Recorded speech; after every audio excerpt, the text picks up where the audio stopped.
nakabihis na ako eh. Kaya lang, baka hindi ako makapasok, boss. Kasi ang lakas ng ulan dito eh. Tsaka baka Ganun ba? Naku, hindi pwede eh. Kasi bagsak yung attendance percentage ng team natin. Boss, kasi eh. hanggang tuhod na yung baka dito, boss eh.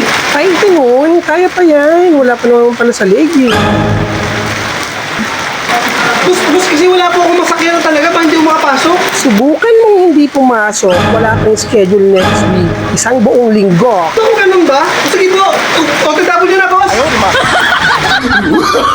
Oh, no, no, no, no. O, asan ka na? Late ka na. Boss, malapit na ako. Para sa pamilya. Papasok ako, boss.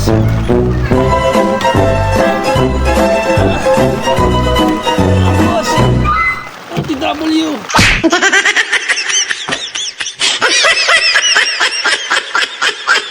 Oh, tawang-tawa ka, no? Kita mo yung payong sa video ko. Ito yun. Para sa tagulan. Mura at matibay. Avail ka na. Nandyan yung link sa post. Good vibes.